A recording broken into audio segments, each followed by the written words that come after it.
Yes, thank you. Chair.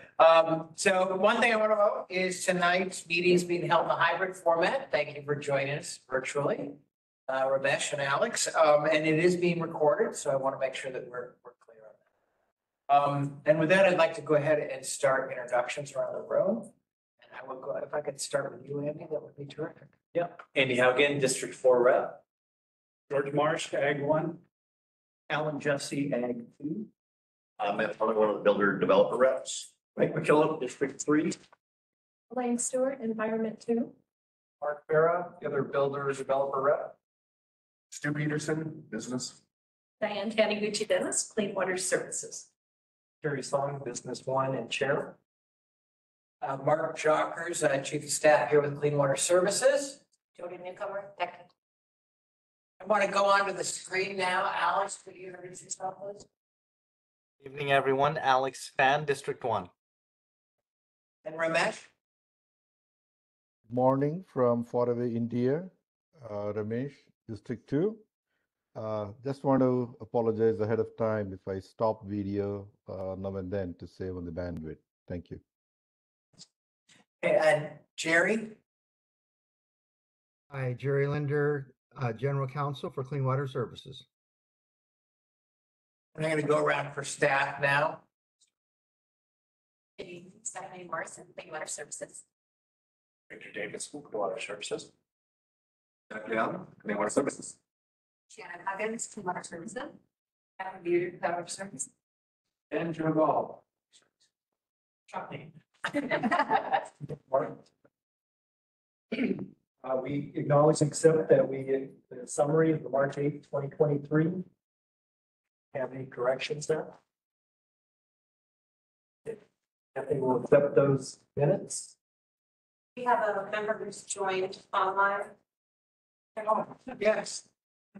And we have a staff member joining us virtually as well, who's not on this camera tonight. Chris White is with us. Okay. And anyone else? I think we might have just last.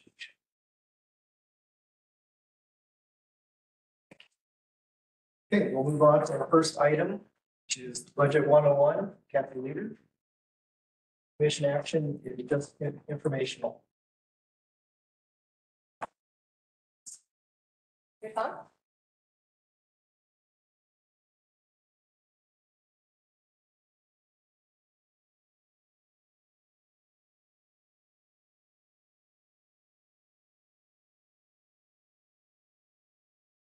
Hi, I'm Kathy Leader, Chief Financial Officer for Clean Water Services and the Budget Officer.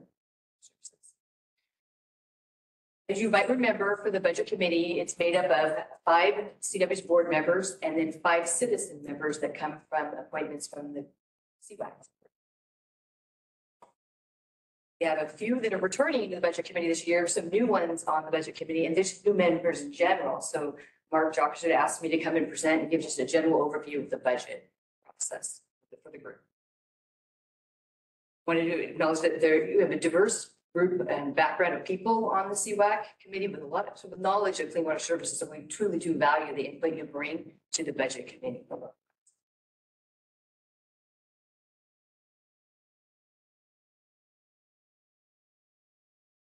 So I'm going to start out by talking about the role of the Budget Committee. Then we're going to utilize the fiscal year 22-23 proposed budget as a description of the budget drivers that we go through during the process, the proposed revenues, the proposed expenditures, and then we're going to end with the Budget Committee schedule for this next year for 24.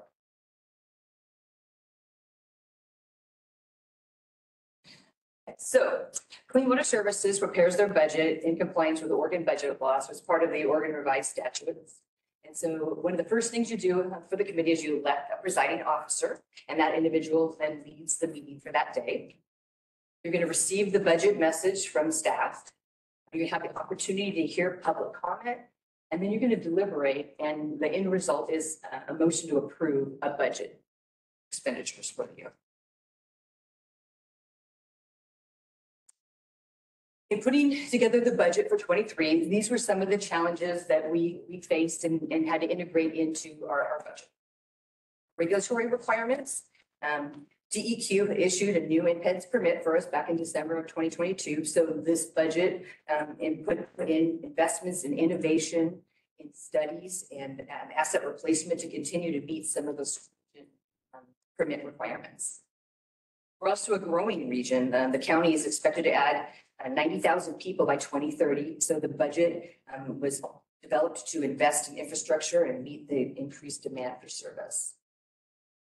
For the regional local service differentiation, the district defined regional services that benefit all customers in the Tualatin River watershed, and then the local services that that CWH provides to the local collection systems. And this differentiation is really key to the development of our cost of service study and rates that Jack's going to be talking about later tonight. For climate variability impacts, planned and operating the capital budget that invests in the need to address changes in water flow and temperatures that impact the permit. And we're an aging, we have aging infrastructure. We're a middle-aged utility with over 50 years in operation. The budget needed to fund investments in capital replacement and renewal. So for supply chain issues can result because of increased costs in the delay of service for the supplies and actually even delays in construction. So we had to put some of those impacts into our cost structure budget.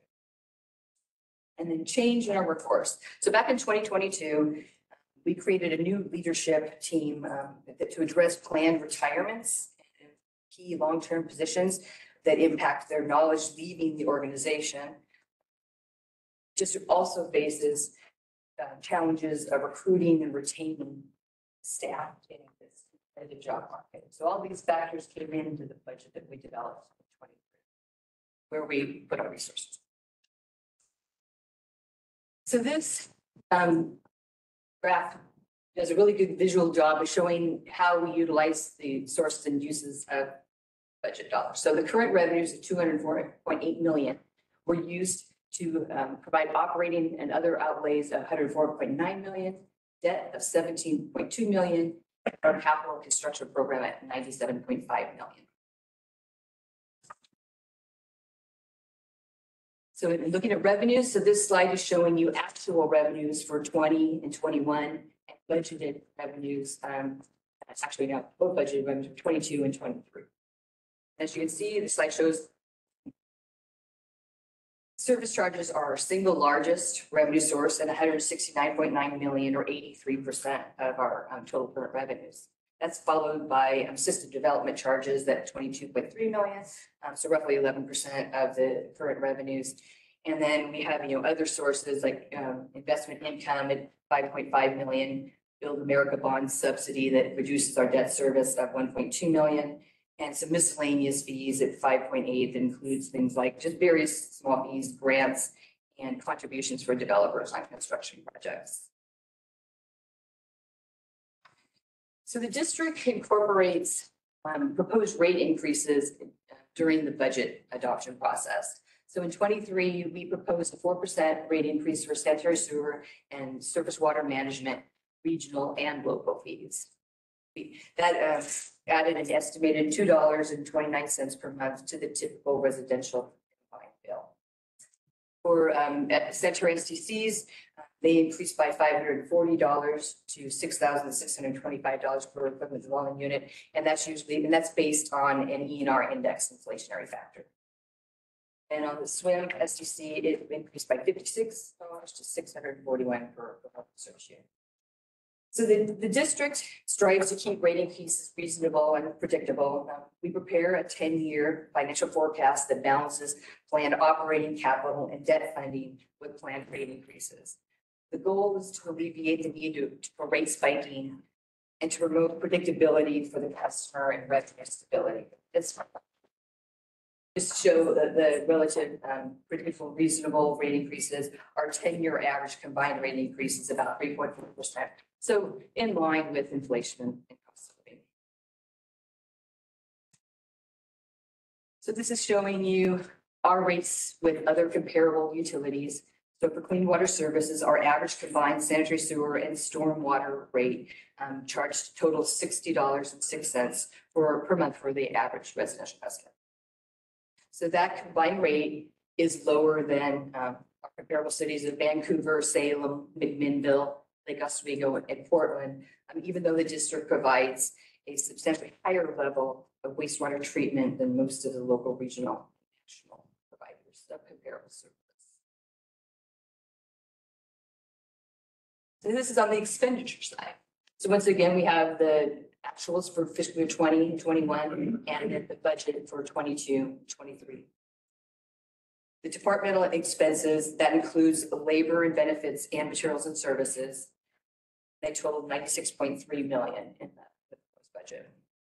Capital construction totals 97.5 million. And so these two categories alone are 88% of our budget.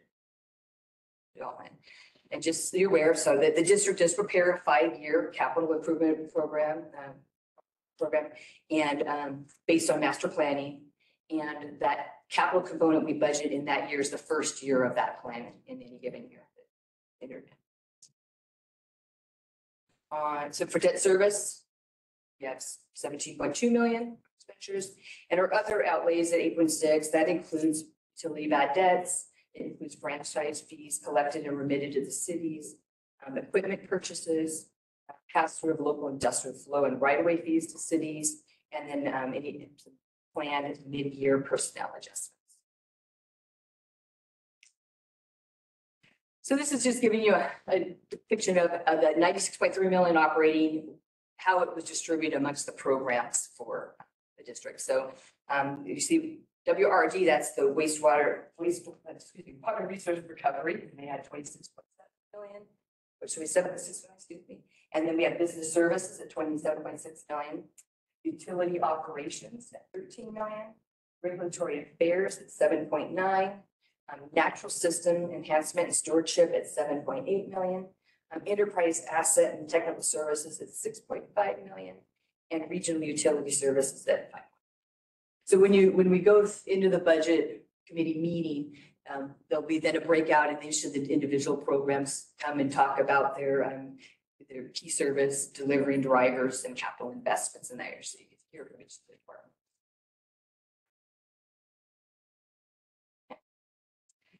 So on the expenditure side, that operating 96.3 million, that was an 8.4% increase over the prior year. On the personal services side, we saw a 5.8% increase, and that really related to the 13 new positions that were added. 3 of those were conversion of long-term temp employees.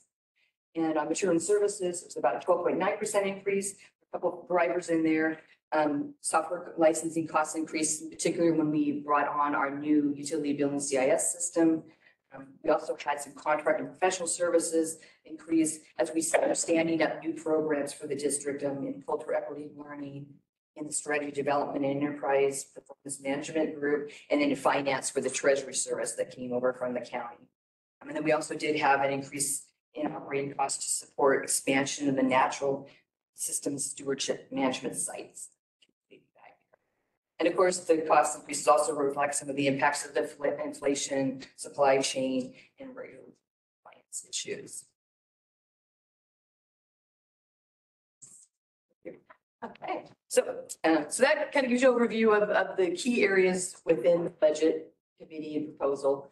This is the schedule for this year. So on April 21st, the budget committee is going to be delivered a book, something like this, maybe even bigger than this one this year. Pretty big book, and you'll have a couple of weeks to review through it. We're also going to be providing a 5-year CIP book and then a roadmap. So a program roadmap that's a document that we produced this year, kind of showing some of the strategic initiatives of our different programs.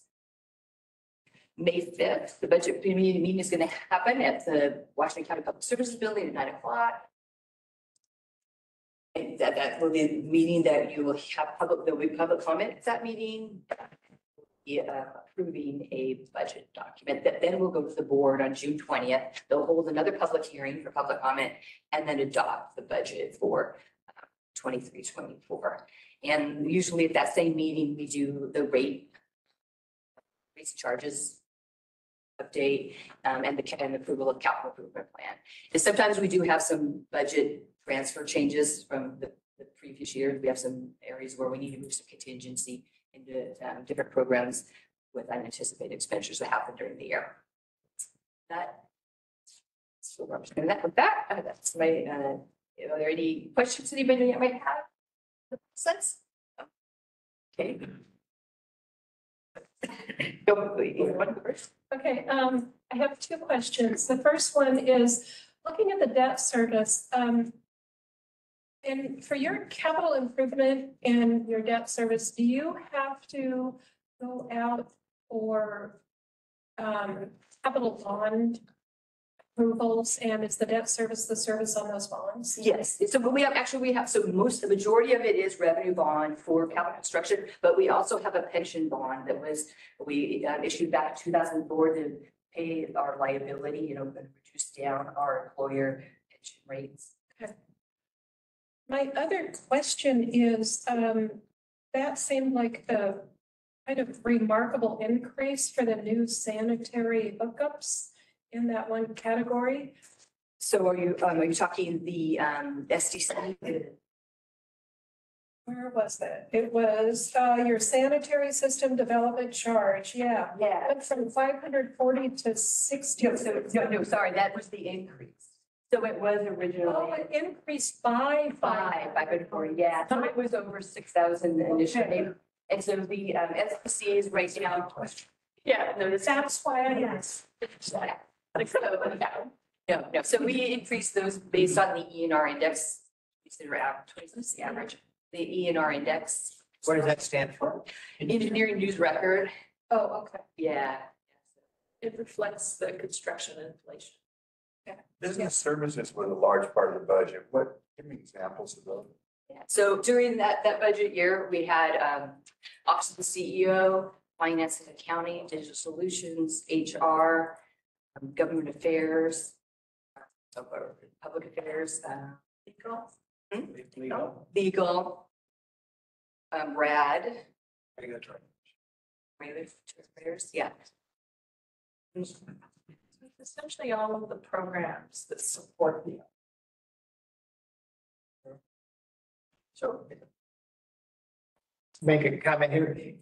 It's interesting, we wanted to kind of provide a grounding, a little bit of what the budget looks like, particularly since 6 of our 13 members are on the commission, and some of you are joining the budget committee. It's interesting that we're in this situation where we don't really show you the budget that you're going to get in 2 weeks, get really excited. Jody and I can tell you all about it, read it to Kathy. You'll get this full budget in 2 weeks. It will be different than this, but I think because it will be the next 23-24 budget we're working on. And every year we do make some changes there in terms of how it's set up. What our rate pieces will be in there, changes to operating capital as well. So you will see all those things. I think the other thing that Kathy talked about is we are, you saw this in last year's budget, we had roadmaps by department in terms of what are the objectives and initiatives that we're following over a 3-year cycle to deliver on what our key strategic outcomes are within our strategic plan. This year, we've asked every program to develop similar roadmaps like that. We'll be providing that to the budget committee and to our board. It's kind of an addendum, as this is our first year that we've done it by every single program as we start to align services. The big part of the changes that we've been trying to do in the last 5 years, Diane stepped in as the CEO. It's that kind of. We did finish the collective bargaining agreement with the Teamsters union, so those funds are budgeted in contingency. Once we reach the agreement this next year, those funds move into the it was a tough year, I think, but we did I think Joe can talk about it, but it went well. But our wages were significantly lagging. We needed to make adjustments. Do you have a question, Mike? On the slide about expenditure trends, you have actual and then what was in the budget and then what's proposed. Is the budget for 22, which I guess that's the year that's just finishing up. Are you on track for that number? So 22 at the time we did the post 23 budget was still an active year. And so what we did in 22 with expenditures lower than budget, we usually do come in under budget between about 85% under our budget appropriation. So it wasn't at the 88.8 million. It was lower. It was lower than that. Yeah. The actual for 22 is lower than that. Yeah. So that right there, because at the time we did the 23 budget, we were still in the 22 year. It's showing up. So the 23 budget is the one you're working off of right now? Yep, 96.3 million is what we're. Okay, and are you headed towards that, or are you gonna come in? We're gonna come in under, partly because of, staffing, trying to staff up, we're, having issues, with recruitment, getting positions filled, but we're also, prioritizing and opening as we fill those. But we're really gonna come in, I think, lower on our capital at 97.5. Because project delivery has been kind of slower this year. I think we're gonna come in. Looking at that from 66 to 96, that's 50% increase in 3 years, 4 years. That's due to more people and increased operating expenses. Chemicals, energy, restructuring NSES. So what was in capital had to move into operating expense. So once you build the stream restoration projects and the shade projects, they have to move out of the capital budget, move into operating to maintain. So there was a structure change in 2023. I think we've had, so like the position adds, some benefit changes, you'll see that in this year coming up for the Teamsters. Okay.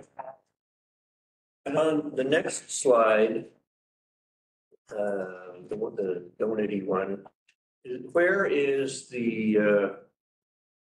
what is the name of that fertilizer program? Astera? Clean Water Grow and Astera, yeah. Is that is that in there, or is that a separate? That's in water resource. Yeah, water recovery. It's all of the expense to recover phosphorus. And then the revenue comes in as miscellaneous revenue. Water, in my historical way of thinking, of water resource recovery is the treatment plant. Treatment. Yes. That's where the reuse program is, the water reuse program, the resource recovery through by. So that's why it was renamed to be. And the natural systems treatment stuff is part of That group. that group. Okay. We got Fern Hill as well, so.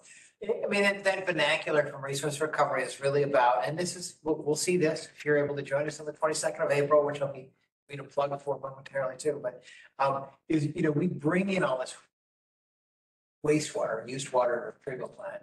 We're looking at producing clean water, right? Obviously, that's big and a reuse program. Recovering nutrients, there are nutrients there that we're able to recover. That's the Astara, that's the Clean Water Grow, that's the commercial piece. And then the other piece is energy. There's a lot of energy in that, and you'll hear about that more. We obviously do cogeneration right now, but we're starting to look at RNG, renewable natural gas, with an investment from public-private partnership with Northwest Natural. It would just take our methane directly into the natural gas delivery system. But ultimately, this is always Commissioner Rogers' dream, right? Is that we pay people to sewage to us because we're making so much money. Now, I don't know if that's going to happen in my lifetime, but that aspiration, that there is gold in their sewer pipes there. So, but really to look at what do that resource recovery. Okay. The methane reuse, is that going to require a lot of infrastructure construction, pipelines and stuff to get that functioning? That is a really good question. It's one of the interesting with this private partnership thing. What would happen with Northwest Natural if we go forward with that is they would build, and then they'd also pay us for that. Now our cogeneration we have at Durham, and very large investment of energy processing services. That was a lot of infrastructure, about $15 million, $14 million. So, but energy's so inexpensive here too, right? So that's why you have other investors where. That closed St. John's landfill in North Portland.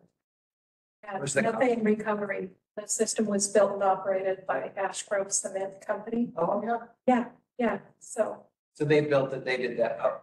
they did that.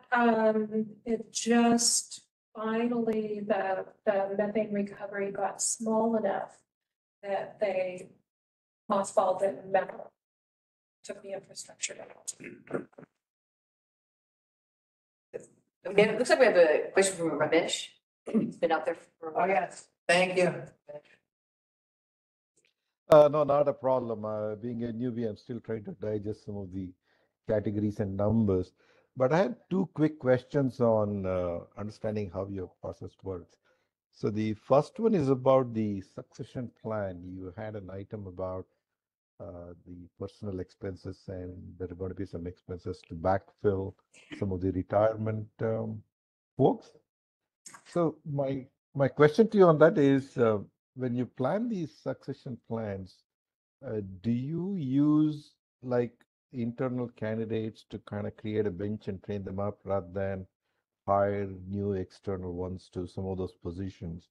Because in my experience, that not only has a numerical or a monetary benefit, but it also has some other advantages. Do you have such a program?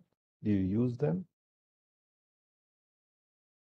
I can help answer that. So that's a really good question, Ramesh. We use both, right? There's internal candidates that have the ability to compete for the position.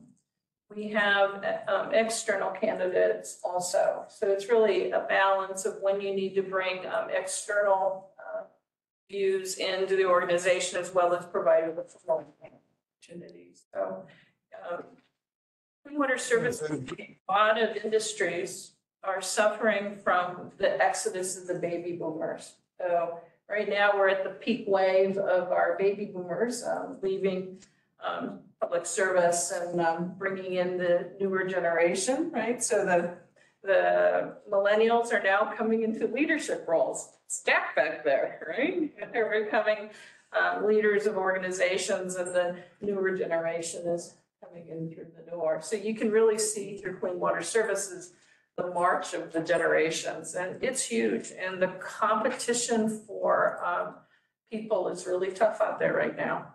We have lots of positions where we're having just recruitment failures, so there's just vacancies. Plus the poor team, every time they get a new person, somebody leaves, right? Either retiring or, like in Joe's case, he was at full FTE, then his team member was stolen by another organization.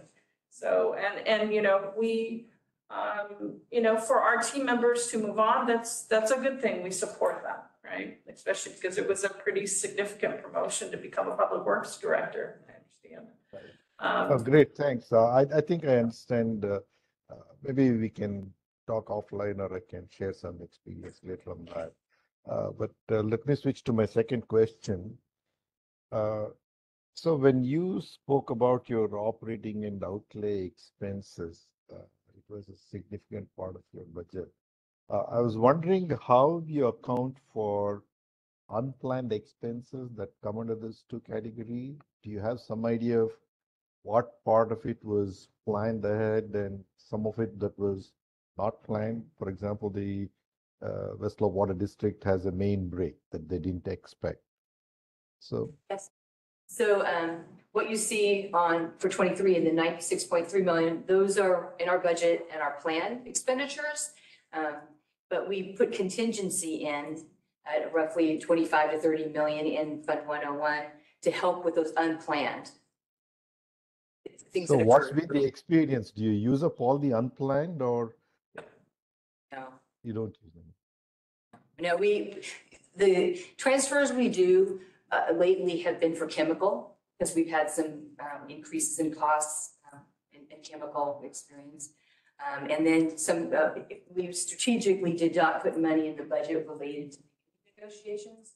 So we did get money up once we had cost figures for what was approved as part of that agreement. The way to think about it is Clean Water Services strategically uses its contingency to not only deal with unplanned, but also to manage through issues like the collective bargaining agreement. Rather than populating the budget with an estimate of that, we held that within contingency. So what ends up happening is you see the bigger bump in the next year when you're fully moving to appropriate that money. We actually, within our capital budget, you're going to see a proposal to change the way that we do capital. Typically, the current process, it's about 75% of the capital is expended in any given year. It's because some of the growth projects are actually appropriated within the budget. But instead, this next year, if we don't believe there's more than a 75% chance of it moving forward, we're actually going to budget it in contingency. And that's a better budget method and control method for capital expenditures. So you're going to hear about all this. Okay, so the message I'm getting is you do plan for these unplanned expenses through the contingency thing, and you're always coming under what you had budgeted for contingency plan, correct? Correct. And Clean Water Services' role is not to spend every dime that's in the budget, it's to expend what's actually needed and necessary. So you're going to see that as a practice at Clean Water Services. Thanks a lot. That helped. Matt, do you have a question? On the SDC revenue, slide 6, there was a $3 million jump in revenues for 2023. I guess what was the basis for that assumption? So keep in mind that 22 is a budget number in there right now, and we budgeted really conservatively in 22 because we weren't seeing development happen during the pandemic. But 22 actuals were coming in higher than we anticipated. So when we proposed the budget for 23, we reflected that actual activity. So it was budgeted higher. What 2022 actual? Yeah.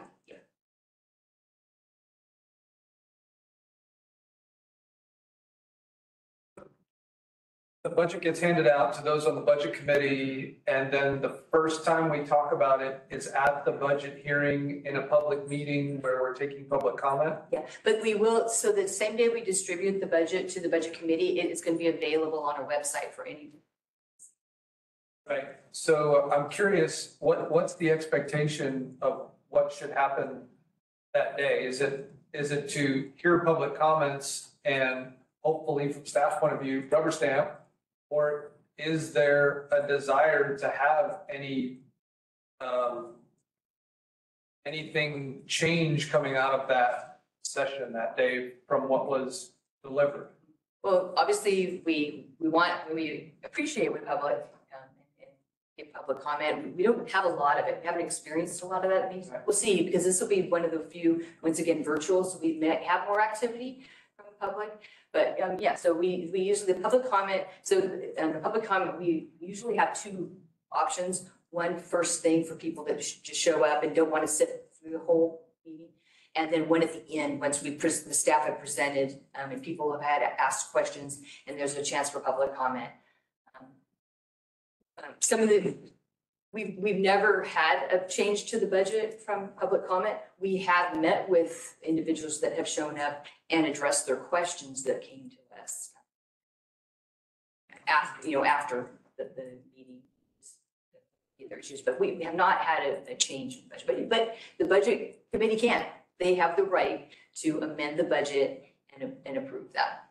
And the budget committee also has the ability to ask questions as individuals, and it's really great when those questions come in several days in advance, and then we can publish the answers for everyone. That is really helpful. The good news about Clean Water Services budget is that it's adequate to cover most of the projects that are a priority that need to get done. So we don't often have the tension of moving capital projects in and out. That often happens with utilities that are having that struggle. But yeah, we're open to insights that you have, and if there is something significant that we should be looking at, we certainly want to hear that. questions specifically. That's what I think what Diane's talking about that has been helpful to us in the past is the budget committee a week in advance will say, look, I read it.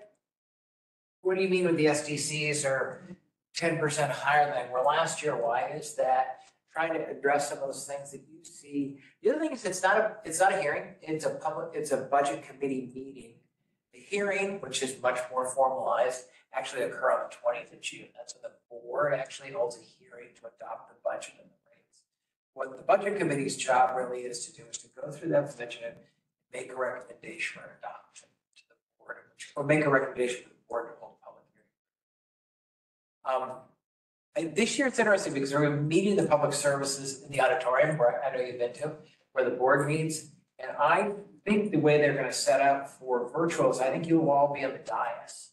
So all of a sudden it look much more formal than we used to sit around, this table here.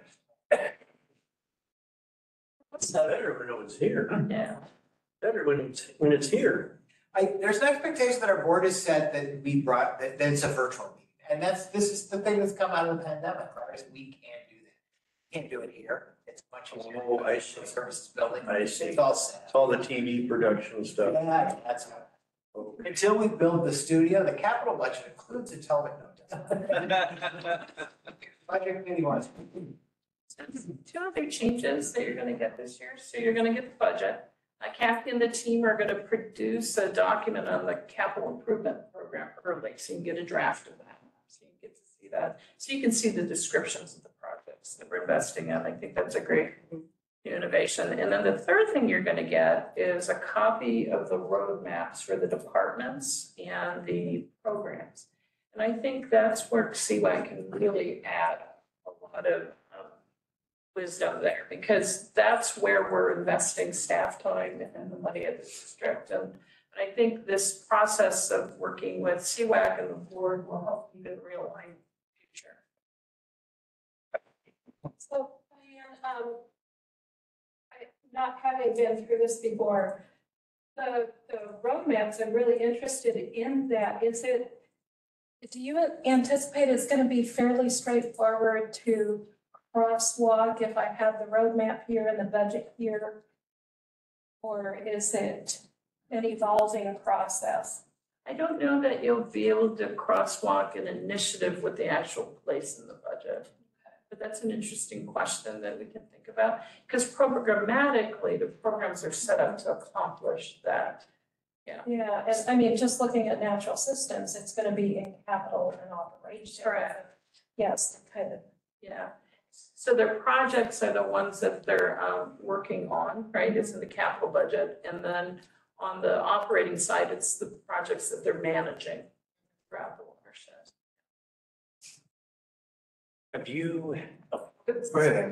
Have you had a lot of public reaction to the rate increases or like frustration from people, or not really? We do publish out the rate increases through our billing and water roads. We do get some calls. We've never had anybody lately come to the meeting and protest the rates. Just curious. Yeah, we get some calls, people saying their rates. So And can I, so the biggest challenge with rates is a homeowner gets a bill. It has not only drinking water, it has wastewater, it has storm drainage, it has transportation, it has the franchise fees, some of them have parks. So the residents, when they get it, it's a bit confusing to them because it all looks like the water bill. And the drinking water providers are really, they're in double-digit rate increases. So Clean Water Services has tried to keep its rate increase, at a 4% rate. We're looking to try to lower it, but it's right now, in order to deal with the permit requirements on the 12 River, we're just 4%. We have adequate funds to do what we need to do. I think our stormwater rate we'll be working with the board and CWAC. That really has to be looked at. DEQ's requirements have really increased surface water. So that'll be something you're working with us on. But that's a very good question. I guess kind of was part of the second part. So like you are almost or Portland is almost like double the rate you guys are. How come there's such a difference between the two? So Clean Water Services has been extremely lean in its operation. That's something we always prided ourselves with. And we provide this much more complex, higher level of treatment. But it's because of that commitment to be very lean.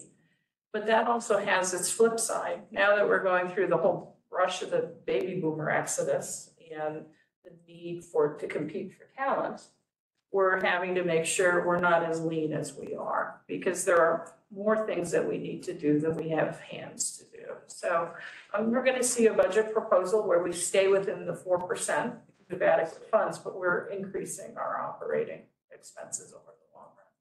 Do I think we'll be like Portland? No. The city of Portland had to do that big pipe to deal with their sanitary sewer overflows. So it was a huge capital expense that happened in such a short time.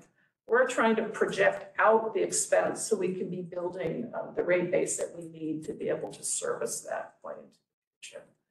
It's a little bit of, it's an art to create your rates, but there's going to be a lot of pressure in the next couple of years because of the combined drinking water, wastewater, and drainage. CWD rates, 15, 20%. Yeah. So it's interesting, I mean, a lot of these drivers on the wastewater side, because I think about the city of Portland, Clean Water Services, Unified Sewerage Agency, are regulatory driven. When we went through, we had people coming to rate hearings a long time ago. I may remember this because we had 15 to 18% rate increases every year. We were making that massive investment in the treatment. Make these advanced tertiary treatment. And people in Portland, I don't live in Washington County. Rates are so, and at the time, I think we knew that it was just, we knew the CSO, combined sewer overflow, the big pipe project was coming. We knew that was going to happen to Portland too. They're different systems that are designed and managed different ways that have been hit by regulatory requirements. So how much of Clean Water Services service area has combined stormwater and sewer? None. We're a separate. Occasionally we'll find something. I mean, that'd be. Yeah, that gets disconnected. That's all right. But yes, we're separated system. Who makes the accounting, who makes the accounting assumptions? Like how long a project lasts, how long it's on the books for, how long you bill for? I mean, who oversees that? Is that you or is there So you were talking like a construction project? there's a lot of supposition that goes into these accounting charges and what you're dealing with for billing too, right? So is that something you guys just decide to do or is there? So you're going from the rate development side, so the components of our rate? Yeah, I mean, there's. So we're right now actually right in the middle of a cost of service study that's not only identifying cost allocations between the two utilities, because we haven't done one since 2009. So it's doing allocations between the two utilities, and it's also looking at regional and local and capital and operating. And so our hope is in the next year or two to have the rate development updated. And you make those decisions though, that's where I'm going. Yes. And does anybody approve them? Is there an audit or is there any? Well, the rates are adopted by our board. And then obviously we work with 7 other larger cities that do their own billing. And so we have to have a really good relationship with them on rates. So we do a lot of communication with them on rate development, how we're coming up with our cost allocations, how we're developing the rates, what the rate increases are looking like over a forecast period. Yeah, we definitely do a lot of communication with them. We have an annual financial audit that's done. Okay. Yeah. Yeah. So they look at those accounting assumptions and say if they're. Correct. And the bonding agencies keep us on our toes. Yes, because they have metrics that show that utilities are really struggling. But I think Clean Water Services metrics are right where they need to be a utility that can meet not only its asset management issues because of the age, but also to meet the needs that we have for growth. Our biggest wild card is when we have to shift technology at the treatment plants because of the water quality standards. And Bob and I were just talking yesterday, it's coming, the day's coming where we need to probably shift the membranes. Ultimately, we call this the slow march to reverse osmosis, but we're trying to be very deliberate because as Mike knows, all of those technologies add more and more expense, energy, chemicals, labor, complexity. But when one of our large industrial customers was thinking about sending more flow to us, we rapidly figured out what the technology solution was going to be. The good news is we have a team that can do that. Big utilities don't. They have to hire consultants, and then you end up with plans maybe that are a lot more expensive than optimized. Wasn't there a chart one time when you were talking about comparing to Portland and stuff? It showed the, like, employees per millions of gallons treated or something like that, that kind of evens. In Portland's rate is way up, but their number of employees wasn't the same differential as the rate. And maybe we can look at just. I don't know, I thought at one time it showed up as part of the narrative, part of the budget or somewhere along the We line. need the number of people per 1,000 of population, yeah. Than that traditional. Water services would have more people, more entities in Portland, larger. That was nice.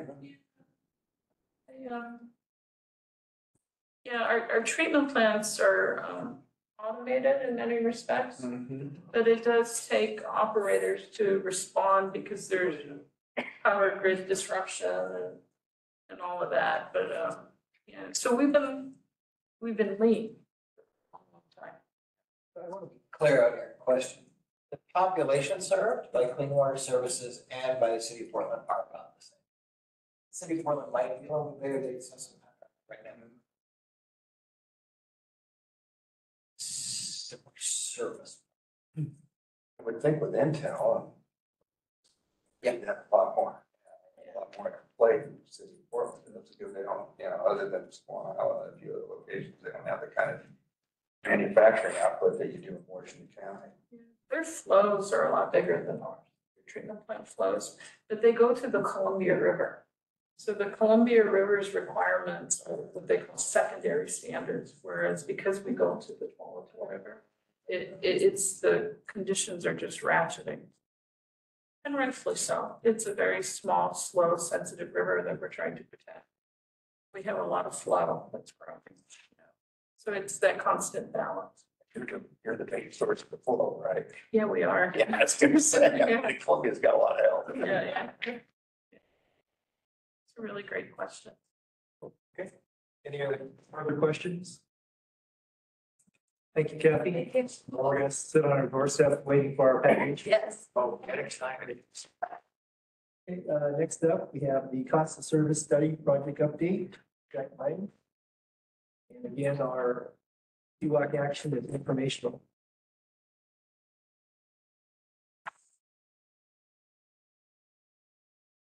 Can I give a little bit of backstory, Jack? Sure. So for the cost of services study, this is something that our city partners have wanted for a very long time. So Clean Water Services last study was in 2008. Yes. So this is the practice that we're instituting to do every 3 years now. That is the commitment that Clean Water Services needs to do. And it takes staff to do this kind of work. I really want to applaud Jack and Baylor, who couldn't be here tonight, on the work that they did. And it was really a game-changing meeting with the cities. Can I ask a short sidebar before? Yes. How do you guys plan to recruit more staff members? If, because a lot of places are hurting for people just in general. And how do you plan to attract people to work for you? Yeah, that's a really great question. So we can talk about that people strategy, and we're going to address that during the budget. We're actually having to create apprenticeships and internships to begin developing people to work in these water sector jobs right out of high school, in some cases, right out of the community college. We have to grow them. And I was just on a call with EPA about this workforce issue. It isn't just here, it's all across the US. They're really struggling to get competent people in the water sector. Yeah. So that's a great question. Yeah. Our people strategy, top of our mind. Yeah. So yes, absolutely. So there's that traditionally may not have had access. We're trying to make sure we're not creating barriers by our job descriptions and. You know, it's an interesting call today that maybe at a sidebar I can share all of the issues. But sorry, Jack. No problem. These are great questions, and these are all very strategic questions. So we actually love them. And just like Diane mentioned, that we think about our people strategy almost every day to think about it. And in addition, so just to answer that question really quickly, to add on to that, obviously you will see in our budget that we're trying to update our compensation structure to be that much more competitive in the market. I mean, it's not going to be the most competitive in the market. We want to focus on attracting the existing talent that are either internal or, but also at the same time, like Diane mentioned, we were trying to beef up the we can actually help folks who don't really know our trade, don't really know our business, get into the field and get excited about it. So those are very strategic initiatives that we actually think about every day. So back to our main topic, my name is Jack Liang, and I'm the Chief Business Operations Officer at Clean Water Services. I have been here for about a year and a half, so I'm still relatively new to the organization. I got to tell you, I love my job. And the reason that I love my job is this is such a strategic organization that we do have our eyes for the future, and we do want to plan for the future success. One of the indicators of that is, as Diane mentioned, that we do have a dedicated strategy team that is formally named the Strategy Development and Enterprise Performance Management Team that actually look at this people strategy question that you have, look at this financial strategies question that we have every day in partnership with our finance teams, with our HR teams, with our culture, equity, and learning teams, with our operation teams. They're all in the departments to figure out what does success mean for Clean Water Services tomorrow. And how do we actually support that success from a strategic perspective? So today, what I'm going to present to you is one of the aspects in the financial strategy aspect for us to really get a good understanding of the cost of service at Clean Water Services. And we thought that it's pretty important for you to understand what the process is for us to go through to understand our own cost. And then with that information, we can plan for the future. And I will explain a little bit how does our cost of service study leads into our future rebuilding as a process. So to the next slide. So as I mentioned, this is a presentation. We're going to do a 5-part presentation today, starting with some background. And you have heard little pieces of background from Diane, from Kathy, Peter, and then we're going to talk a little bit about purpose. Why do we do the cost of service study? And then we'll introduce you to the current study, where we're currently at and how we're doing with it. Status of the city's review. We have been communicating with our city partners because we do a joint billing. A lot of times, as Diane mentioned, that our customers see our rate as like one rate, right? When it shows up on one bill, they're like, wow, okay, it's my water bill. And how do we actually partner with our city to understand our cost portion within that portion of the bill? And then at the end, we're going to talk about next steps and timeline. And our commitment is to keep you engaged as our advisory committee and keep you informed. Now, Kathy already covered a lot of financial numbers in the Budget 101. So we're going to talk more about process, a little bit less about numbers. We do have a lot of data and numbers supporting what we're doing actually in connection with the budget, with the financial data that we have. So I'm not going to repeat that, but if any part piques your interest, feel free to ask questions and then we're going to dig a little bit deeper in that. So next slide, starting with the background. As Diane mentioned, the last analysis was done back in 2008, and then we're in 2023. So that's about 15 years now that we haven't really done a formalized cost of service study. Now, as bad as that message sounds, I want to make sure that that does not necessarily mean that Clean Water Services is not accountable to our cost. And what we have been holding our own accountabilities is really at the budget level. Is we look at clean water services cost as one portion, as one organization, and then we charge our rates based on historical assumptions, as you were mentioning.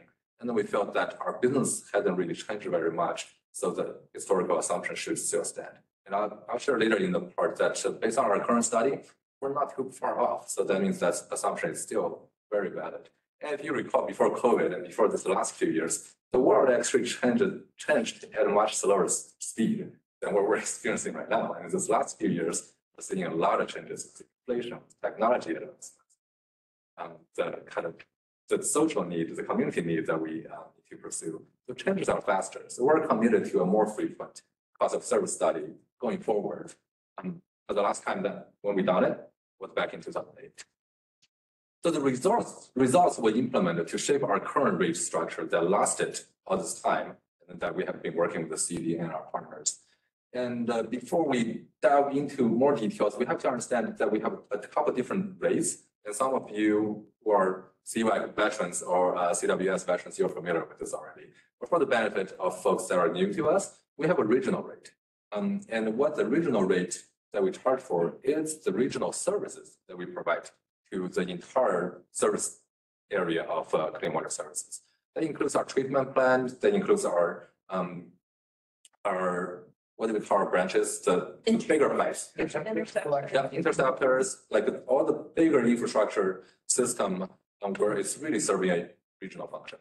And then we have the local rates. So not everybody lives in the city. There are a huge number of unincorporated areas in Washington County. And there isn't a city there to provide the local service, which are the smaller pipes that come out of households that links directly into our trunk lines. And then we also have a smaller, well, relatively populationally smaller cities that decide to say, it's not cost effective for us to run our own local service to maintain and implement those local lines. And then they decide to essentially contract with CWS and delegate the responsibility of providing those local services. So we have a local rate that's built specifically to that. In addition to our regional rate that we provide to everybody, we have those specialized local services that we provide to certain local customers. And last but not least, we have industrial rate. So for the industries that are within Washington County, like Intel, we charge them a different rate based on the industry service that we provide. That's the three big categories and buckets of rates that we work with, which actually drives a bigger portion of our cost service study and why we want to understand a little bit more of our cost. So there are 7 cities that we provide local services and that provides their own local services and set their own local rate. So you think about the more populated cities like Tiger, Hillsborough, Tualatin, Sherwood, Beaverton, Forest Grove, and Cornelius. So that's the 7 cities that decide to do their own local services. So they set their own local rates, and that local rate that the customer pays goes to the city.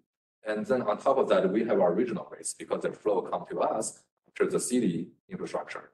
And then we take care of the regional services there. So we charge the regional rate. When the customer receives a bill, they see a regional rate, a local rate goes to the city, regional rate comes to the CWS.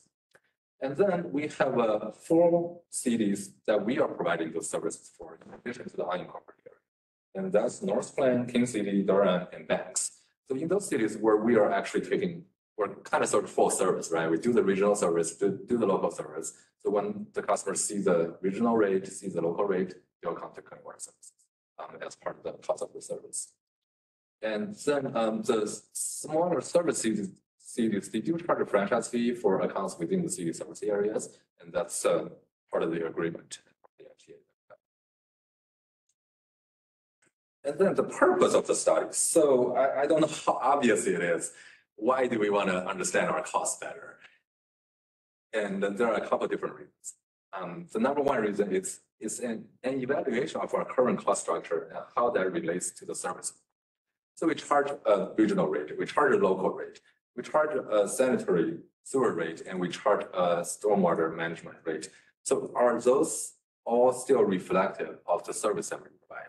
As I was mentioning earlier, that it is our assumption that over the years, our service level really hasn't changed very much. And you can see that through our past history of our budget or our FTEs. But then in the recent growth, and you have all experienced some pretty tremendous growth in the last 10 years or so in Washington County. And now all of a sudden we find ourselves questioning, say, well, are those still 100% accurate, or are we still close, or but a little bit off? How do we adjust that? And that's a part of the reason why we want to look into it.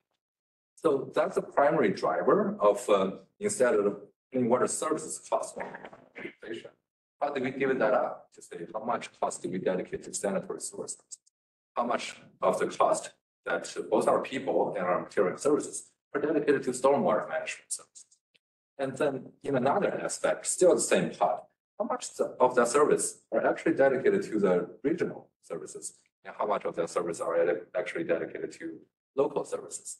Now, it would be very simple if we have a regional team, local team, sailing team, swim team, but the reality is that we're not organized that way, right? We have people with skill sets that can do both work. So sometimes they work up here, sometimes they work up there, sometimes they clean the big pipes, which is regional, sometimes they clean the smaller pipes in the city, in the local, providing local services. So it takes a little bit of more sophisticated study to really kind of segregate that. And the second reason is it's a reasonable basis for us to plan and set our future rate. As I mentioned earlier, is we are a public entity, and then our goal is not to make a big profit. Our goal is actually to have a very reasonable rate that will sustain the service that we're providing. So the cost of the service has a direct tie to how we would design and build our future rate. And then to inform the future intergovernmental agreement, IGA discussion, as Joe have been working with all of our city partners on how do we divvy up the service and the work, and then how do we actually partner up on providing the whole package of services to the community. But that needs to be driven by the cost everybody bears. How do we build our rate over here? How does the city do their rate? How do we have a combined rate and then continue that? So that's a part of a big reason that we're doing this as well. And our city partners hold us accountable. Because as Diane mentioned, when the customer receives a bill, they say, well, my rate is this, I want to understand it better. They call the city. And then the city is like, you know, we can answer this portion of the rate, but you got to talk to clean water services. But everybody needs to have a more transparent way to really make our community understand the rate better. And that is the fourth reason that we're doing this. It's a transparent process to share information with our community about what they're paying for, what they're getting, and how we are responsible for the community's service. And as Mike notes, the city wants clean water services to be accountable to not spend money that's coming for the regional service, clean water services local program. And very important. So we wanted to provide the transparency for. All right, so on this next slide, we're going to walk through in a little more technical but methodical way to say, you know, how do we flow our cost into a rate decision? And again, from a concept. So if I may advance to the next part of this slide. So we start with our most significant cost, right? We add in our operating and maintenance cost. As you saw in the last presentation with Kathy, those are pretty significant portion of what this organization need to operate our operating and maintenance. And then we add capital improvement programs. Those includes all the big projects that we are conducting, whether it's green infrastructure, technology projects, all the major capital improvement programs, or a utility billing system that we just implemented, all gets added in there. So it's another portion of the cost. You see a plus sign right there. And then we add in our debt service. So those are the costs that we pay off our debt that we have invested already. Those are capital projects that has already taken place, or we're paying it right now to finance it. So those are the three major portions of cost that we start off with. And then we add all of that up, get to the next portion, which is a little less operational. So first of all, we take out the non-rate revenues because those are the offsets, right? If we're able to get a grant to finance a capital project. If we're able to charge a fee on some miscellaneous services that we provide to a partner, those are actual offsets to those costs. And then we're not going to build that into the rate. So our rate payer company to pay for a portion of that. We have revenues that come in and pay for those. Those are, I would say, a relatively smaller portion of our total revenue, but it's important for us to account. And then the last two items before the total down there, it's really netting against our reserve fund. So as an organization, we our goal is not to drive our ending fund balance to zero every year. That would be very irresponsible. So we do try to keep a very healthy reserve for like unplanned expenses, for any economic instabilities, for capital improvement projects that have been in the planning but hasn't really kicked off yet. So we add in any cost that we need to add to the reserve fund and subtract any reserve fund that we taking out to use. Essentially, it's a balancing function in the last two lines. And that gets us to quote unquote a net cost. Basically, it's a net revenue requirement that will sustain our cost and that will sustain our service provider. And that will be used to inform our rates. And then that basically, roundabout kind of way, that's our big number that we need to charge from the rate. And that's the concept. And then we're going to look into the sanitary side, the stormwater side, the regional side, the local side, and then kind of do that calculation. That's part of the study. And then the cost allocation process. So how do we do it, right? It sounds very simple, but when you're talking about a 460 FTE organization, when you're talking about all different kind of operations, whether it's maintenance, whether if it's capital construction, whether if it's planning or an overhead function, HR or admin or finance, how do we account for all of that? So we start by a study. We go into every department, every program, whether if that's an operating department or if it's a service department. We start to understand the work that is being done out there. And then the second step is how do we track time and the level of effort on that work? It's both related with people's time. It's, for example, if I'm a operator within our field operations, how much of my time are dedicated to servicing the regional infrastructure, and how much of my time are dedicated to servicing a local infrastructure? You can see the math there. That would be a determining factor of the cost, the salary, or the benefit that gets paid to an operator. How does that get divided up into the regional, local, into the sanitary side of the things? So we get a good understanding of all of our positions within the district, and then how much of the cost should be shared by enterprise, like the surface water management, the swim and the sewer, and then the customer groups, which is the regional and local. So we go through a lot of data hashing and then go through that breakdown to figure out. And then how do we use this data to develop a reasonable cost allocation basis is the next part of the cost of service study. I'll tell you that there's a lot of data that's happening behind the scenes. We have a dedicated 2 financial strategist team led by Kim Baylor, who couldn't be here tonight, that goes through that study.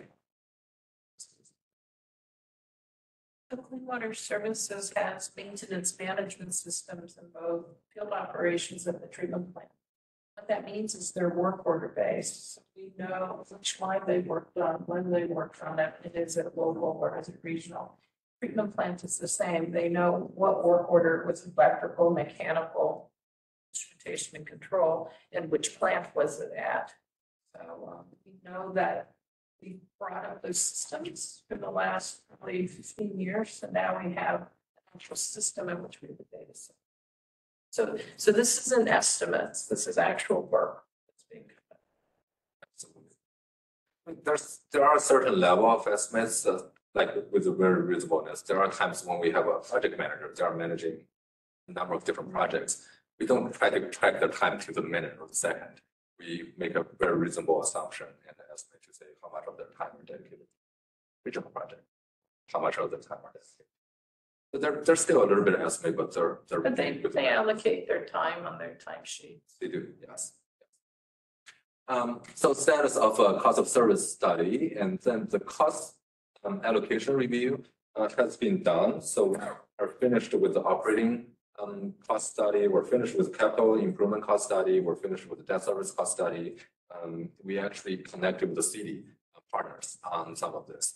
What we have not completed yet is a financial plan based on what we have studied, and then also a reserve policy that we are going to put in place that is a little more sophisticated than our current reserve policy, which gets to be more specific related with how much of the reserve is for capital, how much of that is for operating, and which are basically what are the more details in that. policy that we have. And then we connected with the city. So the CWS department leaders and the city staff, we gathered all at our Durham treatment plant and then had a big meeting about it. We were anticipating a lot of questions, and there were a lot of good questions. The city actually were very, very collaborative, and because they want to know about the information that we have shared with them. And then we wanted to start with a common understanding over there, and then I think that's what we achieved with the city. It feels like that the information that we shared with the city are all well understood, and that they are all in agreement on that. In addition, the cities are all supportive of a steady rate adjustment. I mean, honestly, when we look at the numbers, we're not going to cover the numbers today. When we look at the numbers, we're really not way off 2008 study. The 2008 study did a very excellent job that lasted us for over a decade, which the rate still looks very reasonable. There's small tweaks that we need to make. Yes, there are small tweaks, relatively smaller percentages. So we're going to make some pivots between the sanitary sewer versus swim. We might make some pivot between regional and local, but the study is not all the way done yet. That's why I can't provide definitive answers yet. So, and then next slide. So the implementation. We're looking at fiscal year 23-24. And as Cassie mentioned, we're working on that budget right now. So the sewer versus swim, the surface water management allocation, that's something that we're seeing that should be looked at.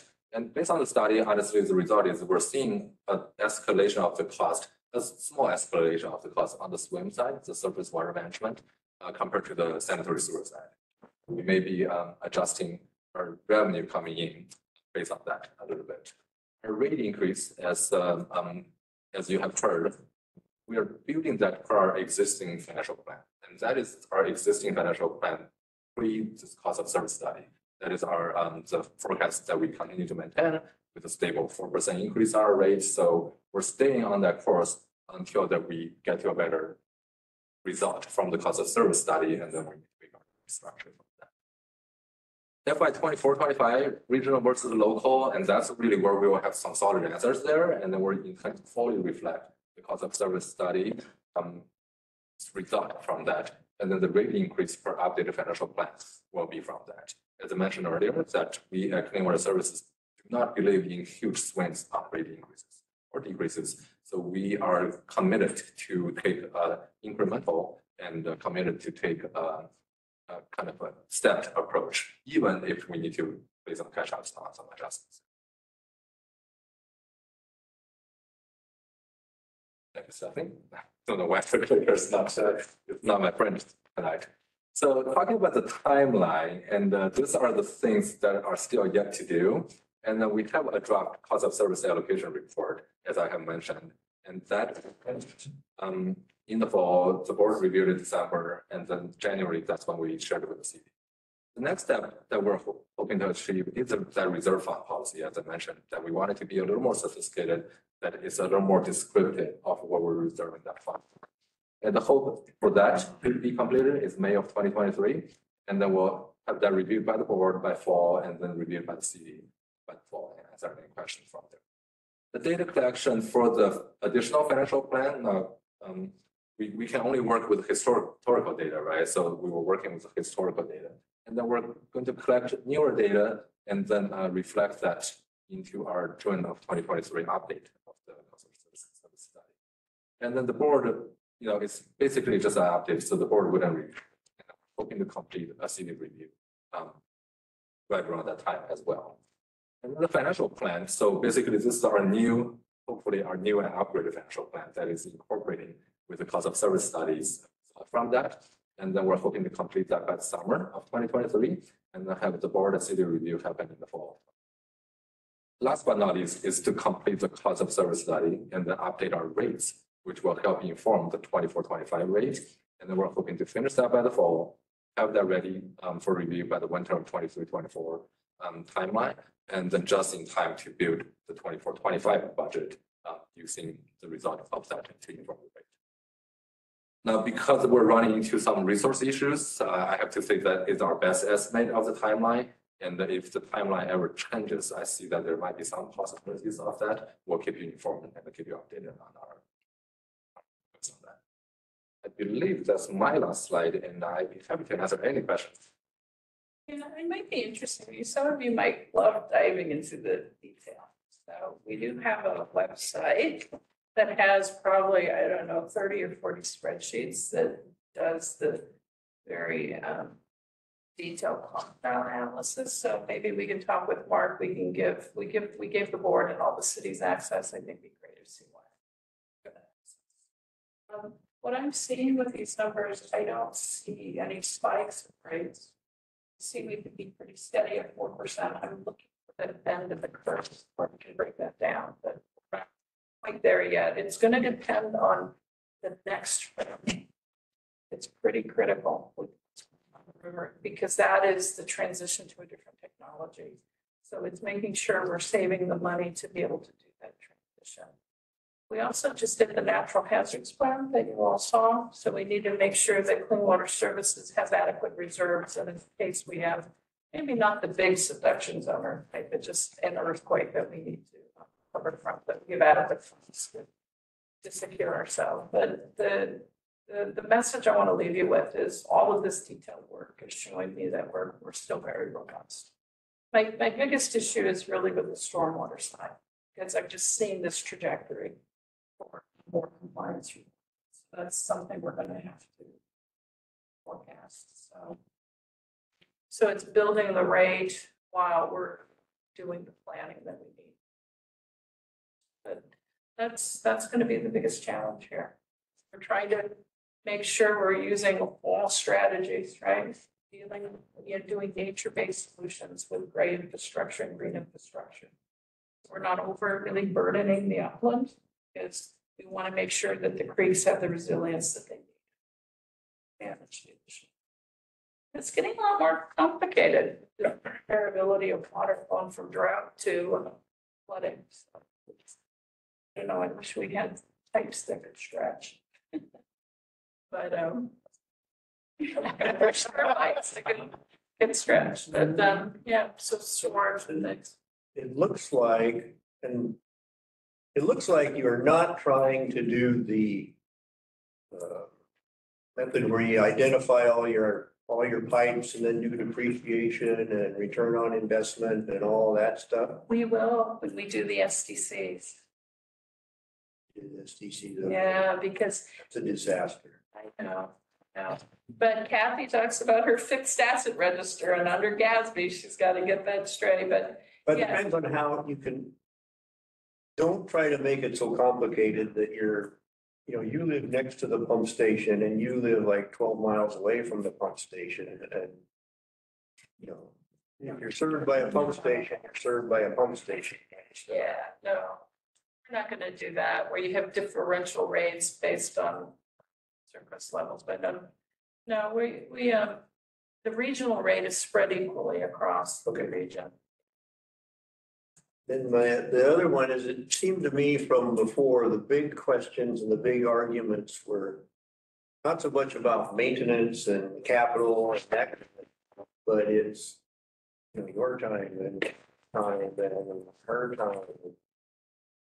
That's the one that in the past seemed to be one of the big sticking points is, why is stormwater paying for half of Diane's time? Well, it's only a quarter of the overall budget. And then Diane says, well, yeah, but I spend most of my time dealing with stormwater permits, not regulations, not sanitary sewer ones. And she found a way to negotiate all of that stuff and everybody's happy by you're home free. Yeah.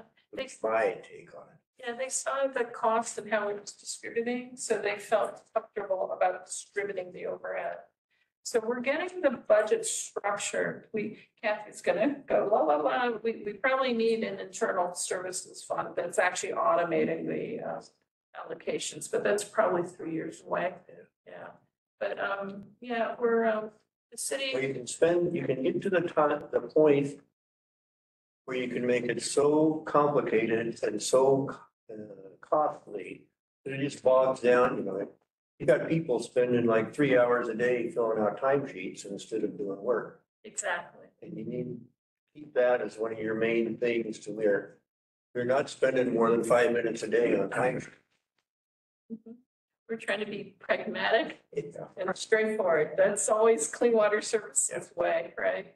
But, yeah, so I think they made huge progress. I know Mike was with the cities when Clean Water Services was probably going through that first, cost allocation. So, He's done a really good job. SDCs is a policy this group will look at. I'm not seeing huge swings come out of the master planning, so we'll continue to manage that. So far so good, but I am worried about the shift to membranes and other technology. Yeah. But if you're pretty certain it's coming, Wayne, you can never start storing up. Right. Talk about a huge capital outlay when that bomb hits. And it's the thermal management, that's the other thing. I think we have a question on screen here, Ramesh. Yeah, thanks. I really should first of all commend because this kind of either, especially for the service sector, cost analysis and splitting the cost is not an exact science. It's probably an art. So this is a great amount of work towards getting to there. I had a question probably specifically about your capital improvement projects. In most of these capital improvement projects, there are always some new things that we are trying to put in for expanding and for innovating. Those are probably one of the easier ones to estimate and add. And the other harder one is the one topic I brought up earlier, that unexpected and unplanned fixes that you need to do. But between them is something that we can do in terms of preventive maintenance. Things like we know there is a particular risk on some particular sector, and we can assess that risk and plan for that risk so that you typically in the outside world, if you plan for that risk and address that risk before it becomes a massive catastrophe or a issue, the impact and also the cost is less. So given that preface, my question to you is, do you guys use some kind of a inventory or some kind of a health of this inventory, some kind of a hotspots in the service sector that helps prepare the capital improvement projects? Yeah, that's a really great question. So we utilize a maintenance management system. So in the conveyance side, it inventories all of the pipelines and all of the TV inspection data, the flow monitoring data. So all of that gets fed into the maintenance management system, and the engineering team is able to take that data, and they use the software that they've been developing called Innovize that helps them make the decisions of, are we out of capacity based on the master plan? Are we having enough structural defects that we actually need to replace the pipeline, and offset joints and all of those things.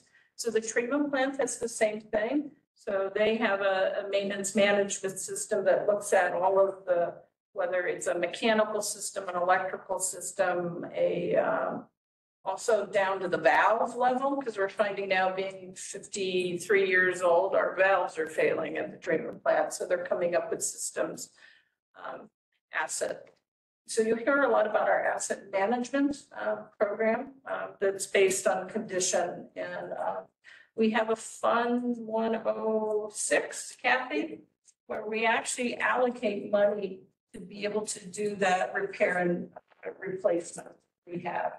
So they do not only emergency repair, they do preventative maintenance, right, according to the manufacturer's requirements, plus our decisions on the duty of that equipment. So we do run some equipment to failure because that's the appropriate life cycle of that pump or some of these pieces of equipment. And the other pieces of equipment, we're really trying to expand its life cycle. So yeah, that's a really great question about asset management, and the team is getting more and more sophisticated at that ability to do maintenance management. So I appreciate that question. Yeah, just a follow-up to that. So how often is this updated and how current is it for the maintenance and operations crew? Yeah, it's current, as of the day. So for instance, the TV crews, when they're done doing the TVing, it's uploaded into the maintenance management system. Same thing with the work orders at the treatment plant. Where we're getting better at is actually our facilities maintenance. So we're starting to do more conditions of the building envelope, right? We tended to run our buildings to failure. So, site, like this building has, because of its over 20 years, it's having siding issues that we're doing a condition assessment on roofing. So continual improvement, that's the goal at Clean Water Services. Thank you. Thanks a lot. And EPA requires this of us. I don't know if you all know that. It is a permit requirement that if we have a failure at the plant, we have to demonstrate that we did adequate maintenance. And you have to have tangible factual data, and that's the purpose of the maintenance management system. Absolutely. Yeah, and I'm not sure, but it's kind of a hybrid of the list of agenda items we've been talking about. But a couple of years ago, I think we hired a gentleman by the name of Chris that was doing basin studies. Chris Faulkner? Yes. He's so with that one. He is very involved with a lot of planning work, especially with expansion areas. He kind of revisiting that and reading sub-basin planning. I think with COVID and everything else, it didn't move forward as quickly as we thought. There's a lot of interest in doing that internally. The EU is interested, the cities are interested, so we're about to jumpstart the sub-basin planning program. Chris is part of it, but it's a bigger team. Yeah, that whole process kind of started with him getting brought on initially. So at this point, we're not necessarily going to see capital projects tied to that work. That's maybe further down the road. And I think there's some projects in there. So the basin planning applies to the stormwater management. So right now there's selected projects. We don't have a lot of money in terms of capital, surface water. Right now we can tolerate probably $2 million to $5 million worth of investment. So they're really focused in on that. And I can't remember which. So Butternut was teed up this current year. There's another one. They're working with Tigard on Red Rock Creek. Because Tigard has investments in the upland, they want us to make some investments in the creek system to build resiliency. So, yeah, our stormwater fund doesn't have a lot of money. That's going to be our biggest challenge. Yeah, only about I saw the financials. If we spend $5 million, we hit red in about 5 years out. So that's something we're going to really need to think about, stormwater. Yeah. Our STC is what, $600 a unit or something like that? Yeah, not even, yeah. So we have enough for operating. So CWS is set up to operate and maintain the surface water system. But if we want to do more investments, we have to generate more net operating income, right, to be able to invest in capital. So we're kind of at that point where is that fair? So we're probably, I'd say 2.5 million. Yeah. I think you'll see, Mark, correct me if I'm wrong, looking at future CWAC agenda items. I think sub-basin planning is on that list. That can give you more history of what it was. Let's go. And our board is asking the same question. I think probably from the same place you're coming from, Matt, too, is it came out of Hydromod. Yes. So some of that design and construction standards. And how do we kind of deliberately walk through those pieces? So yes, it's definitely something. Great. And it is on beyond. Chris is an important part of it. We've got our natural systems group, permit group. Yeah, and we're trying to wrestle a really tough policy, which is flooding in the unincorporated areas, because a lot of these developments weren't built to modern surface water standards. In fact, they're based on ditches and pipes and things that people did, and there's just there is no money actually to address it. But we're gonna have to wrestle. What are we gonna do with capital? So this is Related to all that, I'm thinking even not necessarily in the older unincorporated areas, but climate change is anticipating more severe storms, more intense rainfall events. I think we're already seeing it now. And so is this all tied in with the sub-basin planning that you're talking? Is this, I'm still trying to get the whole picture. Yeah, there's two pieces, right? There's the sub-basin plan that deals with the drainage systems and the floodplains and then what we need to do there. Then there's the gray and green infrastructure, which is master planning. Clean Water Services is getting the sanitary sewer master. We're gonna need to, at least for the unincorporated areas, and the cities that we serve directly, we need master plans for that. The bigger cities, they do their own master.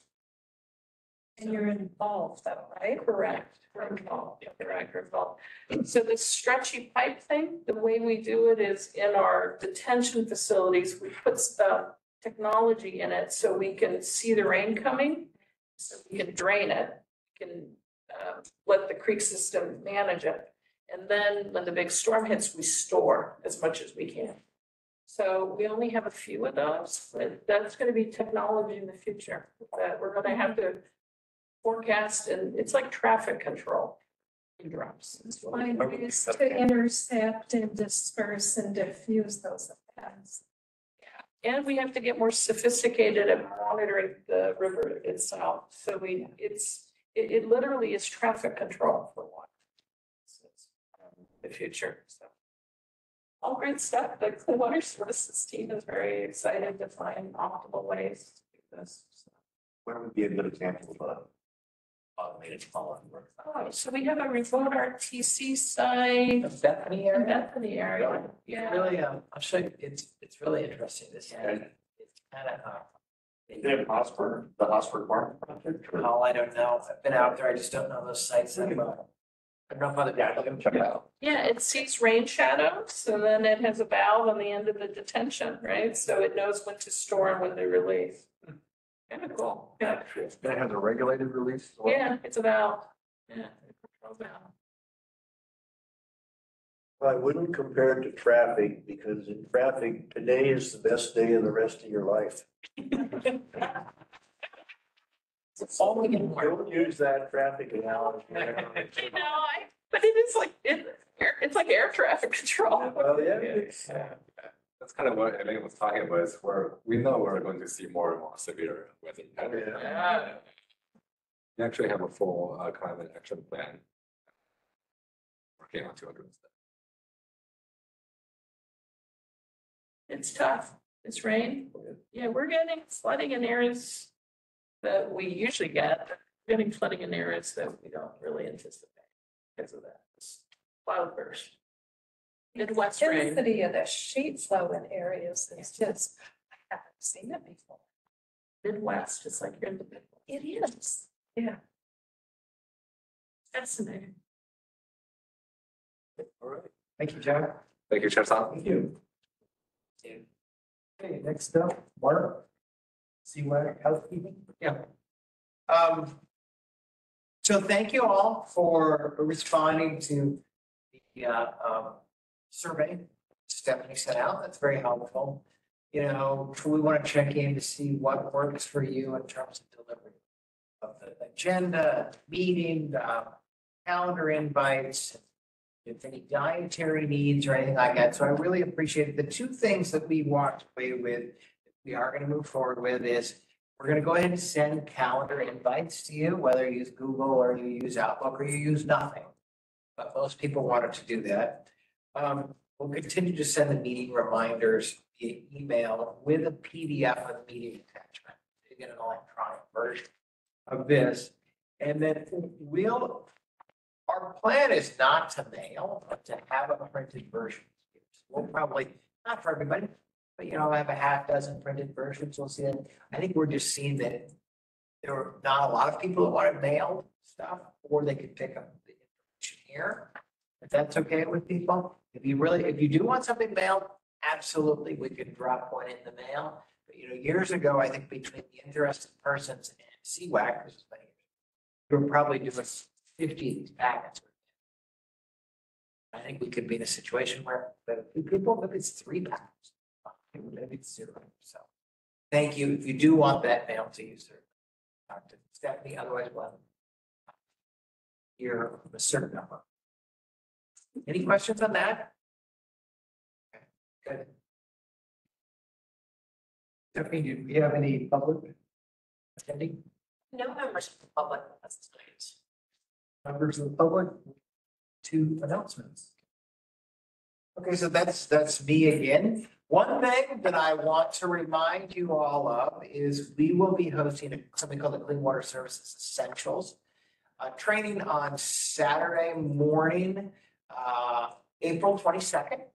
That'll run from 10 to 1:30, I think. Joe is the master of ceremonies of that. Joe has been hosting these for elected officials, newly elected officials, city staff for a while to familiarize themselves. This is really put together to familiarize advisory commission members with our operations, both our sanitary sewer and our surface water management. It'll be held at our Durham facility over next to Taggart High School. Registration for that is due on Friday, so we could send another invite out to people if they're available. I know Ramesh can he's already got his merit badge because he did participate. Barbara did too at one point too. So it would be great if you could come to that and if you could register. And there's the tour. Right. Well, And what? yeah, there's food and a tour. Exactly. I was talking about the spreadsheets. The other thing that I think would be interesting is this is something that I'm working on because I'm the staff liaison. I work with our board a lot on this. We just spent some time with our board last week, a full day of board learning, which was good. We'll be taking 2 items to them in the next 6 to 8 weeks. There are specific charges that we're going to ask the advisory commission. One is related to our West Basin Master Plan. Some of you may have been on the commission with the board charged commission to review and make a recommendation related to our East Basin Master Plan. Everything that kind of serves, this is the sanitary sewer, everything that serves the Durham treatment plant, all the pipelines and stuff. We're doing the West Basin now, which is our geographic area and certainly where most of our industrial. It's a pretty technical exercise, but it points to where we invest. And our commission, our board wants public engagement on that, particularly related to what criteria are we using to make those choices. And then concurrent with that, they also put a lot of responsibility on Joe's shoulders to have that conversation with our city partners. Are we proposing to build the infrastructure that's going to that'll be coming. The other one is the issue we've talked about before. We did a pretty deep dive on our climate action roadmap with our board. Last week, Ting Lu, who works with the team here, is running that. The board would like the commission to look at that roadmap and also to start looking at like metrics associated that we could be using there. What level of annual reporting we should do associated with that work. It's interesting that the roadmap captures our natural hazard plan, captures our permit. It kind of captures a lot of our operational stuff. That should be very, very. The last thing you heard earlier is you will be, those of you that are on the budget committee will be getting your budgets on the 21st. Right. And gonna keep saying that on the 21st. And the budget meeting's on the 5th, and our next meeting is not until June 14th. And would all members like a copy?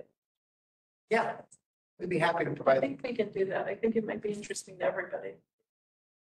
We I will- have them now. Sorry, I haven't. Oh, good. So remember we talked about succession planning. So Jerry Linder has been our one and only general counsel, of Clean Water Services. He's retiring on June 30th. Guys on screen. And he's on screen. Jerry's not going too far away. Association of Clean Water Agencies, so it's the Oregon group of sewage agencies. They really need to have someone who's well versed in We do. So Jerry is going to be their executive director starting in September. So he's not going so far away. But in the next few months, we'll be honoring Jerry's service to the district, and so appreciative of having him as our general counsel. And I wanted you to all know that. We did select our new general counsel, and she's going to also become our chief compliance officer. Her name is Carolyn Lofta. Some of you may know her. Caroline is the currently the executive director over at the Western Water Resources Law Center at Lewis and Clark. So she has a lot of experience that she's going to be able to build upon Jerry's great work. She's also a faculty member at Lewis and Clark Law School, and she teaches courses on environmental and natural resources law, in criminal law, and she helps the students with their report for the National Native American Law Students Association. So she brings a lot of great experience. She litigates a lot, so she has 58 litigation cases to protect the rights of agriculture and the cattle industry, and to make sure that they have what they need to manage water quality, but as well as fairness for those businesses. So she's going to bring some very interesting perspectives. So she'll start on, they do a very formal transfer of legal representation. So I think at midnight, July 1st, Caroline assumes Jerry's baton. The scepter, the legal, and I think it's really neat. I wish there was a really cool thing to do. But Jerry, I wanted to invite you if you wanted to say something to CWAC as celebrating you and your service, your great service to Clean Water Services. Thank you, Diane. Well, I actually have an hour presentation planned at the June meeting. So I don't want to take away from that, but honestly, working with this group is one of the most fun and interesting tasks that I get to do. I don't speak to you much. Thank you that not a lot of legal issues come my way, but I think that's because of the work that we do as a district to try to be preventative and make sure bad things don't happen. And this group informs so many of those good results. And I just appreciate all of you taking your time and, you get a dinner, but that's not a lot of pay, but, we can talk about maybe unionizing after I'm gone. I can work with you all. But no, I really do appreciate all your service. It means a lot to us, the commitment you make. So that's what I wanted to say. Thank you, Diane. Thank you, Jerry. Okay. No, that's all I have. I don't think there's A big one. Lately I've testified in a couple of House bills and a couple committees, one committee for the city of Wilsonville State about industrial lands and the Chips and Science Act. Right. Well, I've been down there listening to, as you know, it's a national security issue. Taiwan Semiconductor has recently announced a big fab plant in Arizona, Allen Acres, I believe, and they're having all kinds of trouble figuring out how they're going to provide infrastructure for it. So where I'm going with this is when I'm in these meetings and listen to it, they're going to put aside 500 acres. Darn sure. Have they talked to you guys about how you're going to handle that? That's my question. Yeah. We want to know. Nobody on the committee knew that. We've been invited to testify before the committee twice. Yeah, Jason, you know what I'm talking about. We've been working pretty closely with Chair Senator Solomon. And part of it is exactly for that, Sue. I don't think that wastewater infrastructure is top of mind. No, but that's what I was thinking about the whole time I was there, because that's what the chair. Right, Yeah. exactly. So we want to make sure that they understand. Let's say we bring 500 acres. You talk about West Basin Master Plan? Yeah. That would be it. But saying that, I think taking the risk of extending infrastructure on uncertain. We want to share that risk, not just with our ratepayers. We expect the state or Business Oregon or the feds to help share some of that risk. Yeah. That's great if they've engaged you. Because one of the problems we have down in Arizona is they're gonna have that fab plant down in 2 years, which is first phase of. They're not gonna have the infrastructure to support it. So that's where I'm going here. Could we stay in front of that? That's what we're trying to do. So the team is actually, you're gonna hear this, and this is a great segue to our CIP. We're really gonna be doing advanced planning, getting clear right of way, once they make a decision, making sure the right of way is acquired, knowing where the pump stations are gonna go, do enough pre-design. So that usually they're on a 2-year trigger, right? So once they go, then we can go. The biggest piece is the way we pay for this infrastructure is systems development charges to the industry. So one of the challenges is an economic, incentive is to get rid of the SDCs. Well, that's our fundamental way of thinking. There's going to be a bit of an interesting dialogue if they land a big one. How are we going to secure? Well, the feds are gonna pay for a lot of it, right? I hope They're so. doing in Arizona. I hope so. Feds paying a bunch of it, and the state's putting aside a lot of money. So. Where is the water gonna come from?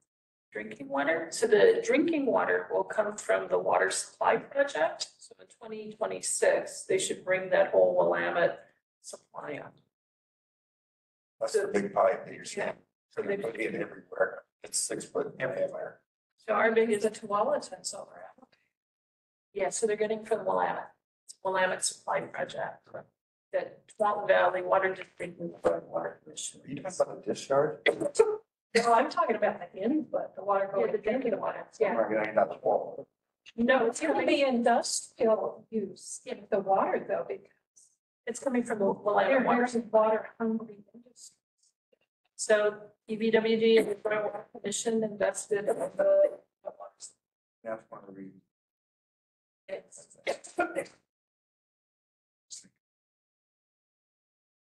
Is there a provision that says it points back to EFU if it doesn't occur within a couple of years? That's what I. So then how do you do the infrastructure planning? How do you spend the money on putting pipes in the ground if there's no certainty? Right, that's why we want to do pre-design. You don't want to, we want to be ready to act within 18 months. Yeah, besides what Mark said being down in San Juan. Puzzle, closely with Hillsborough and North Plains, because those are the 2 Washington County sites that could happen. I think the West Basin Master Plan work, which is ongoing, helped us kind of elevate that because we had already done some of that. And in that scenario planning, what if Hillsborough gets a plant, a major plant that's 5 to 9 million gallons of flow? What would we need to do? So we had a jump start. Have some preliminary cost estimates about what things coming from funding come. Yeah, we don't get into where the money's coming from, and you know what the improvements would be. Significant amount of what chip pay here. Gotta believe it's gonna be front and center on something. Is Clean Water Services in a position to take that on, given that you guys are struggling like in the employment realm and a lot of and other factors? It's more treatment capacity, it's conveyance systems, water flows by gravity, it's pump stations. Yeah, you can take that on. I suspect they'll cut a lot of red tape. Yes, to get that thing done. You're gonna see in the budget proposal, the ability to build the team that can do this work. I have another question. I heard a rumor that Clean Water Services has bought Meriwether Golf Course. Is that true? No, we haven't bought Meriwether Golf Course. We were interested in it. We did an appraisal, but what the owners want is more than what the appraisal is. I have heard another rumor that another group of people are looking at turning it into a golf course, but they might be willing to work with us on the floodplain, because that's really what we want access to, and to be able to do water reuse. So there might be a win-win-win, I hope. Fashion. Yeah, they're all whispering children's golf course is what they're whispering, but I think that could be a win-win-win. Keep those rumors coming. Keep those rumors coming. Yeah, no, we were trying to look at acquiring it mainly because of the floodplain and then looking for other partners who wanted the upland. What can you do with the floodplain? Restore it to provide side stream storage and habitat. And also to have in the upland areas water reuse. Does that mean well, you're not buying it, so I won't even ask the question. Last year's budget was listed as Yeah. one of the major CIP potential projects. So it's not a crazy. No, it's not a crazy program. We did it right and everything. Can I ask what the appraisal came in at for it, or do you remember? I don't have it off the top of my head, but it was over 80. Well, that was they're asking, I think our appraisal. I think we need to not say that number. Okay, there we go, our lawyer. Jerry doesn't get Thank to you, say a Jerry. lot, but, Thank you, Jerry. Thank you, Jerry. We're in trouble. I'm still here, still watching. Still on the job. oh my goodness, thank you. Okay. I think with that, we can adjourn. Jerry, that one good. That's right.